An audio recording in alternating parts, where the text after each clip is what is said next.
Well, my name's Isaac Lomman. I'm 26 years old. I was born here in Adelaide and I'm a stage hypnotist. My initial interest in the world of hypnotism started with the idea of persuasion, sales and marketing. So when I left high school, I didn't really have a set agenda or know exactly where I was going. I was really just interested in sales and business.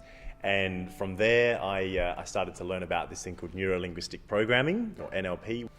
And that was where I was exposed to, overt traditional hypnosis and hypnotherapy techniques. And after doing that, I was kind of hooked and had the hypno bug in me. And after using hypnosis for hypnotherapy, I then got into it for stage work and entertaining people. And that's kind of been my passion for the last 5 years.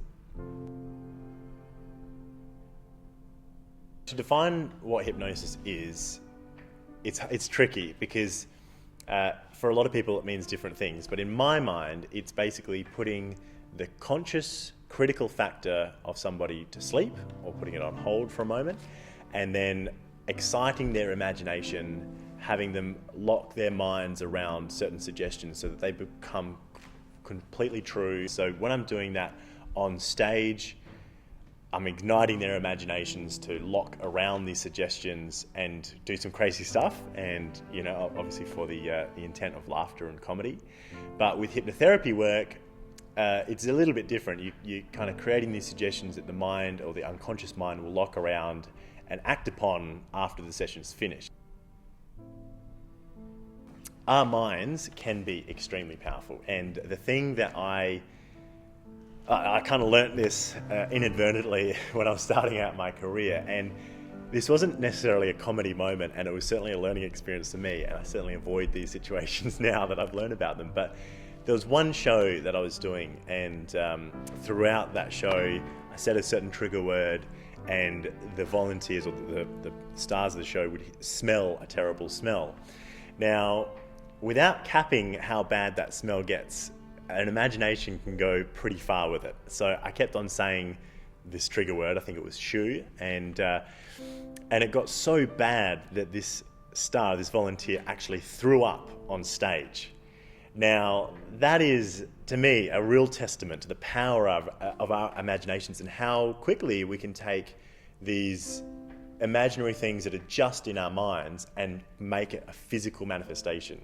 And certainly that was an awkward part of the show, but we kept on rolling with it. So, it didn't sort of ruin the show, but it was very interesting and a significant moment in my career where I realized, hypnosis can be a very powerful tool. The idea that the human race can be a lot more than we're currently outputting, I feel. So I understand that hypnosis is a really powerful tool, and that's just through all the study and the moments and the experiences that I've had hypnotizing people. But I find that my niche and my calling, I guess you'd say, is the stage and the entertainment work, because what it does is it allows me to bring this state, this tool, this sense of this trance idea to people, to audiences that would otherwise never be interested in using it, never understand or think that they can be more than what they are. And all I'm doing at this point is just putting my foot in the door, kind of wedging that door open, just to give them this idea that there's more out there, more to the mind, more to their goals, more than what they can achieve, if they break away from the current realities and I guess start to think a bit bigger about perhaps. So that's the stuff that really, really ignites my passion.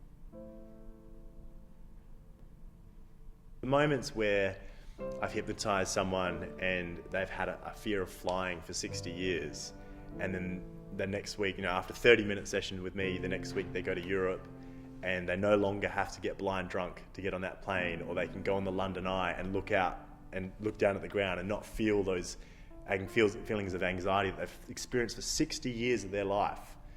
That's the kind of moments that I think will stick with me for the rest of my life.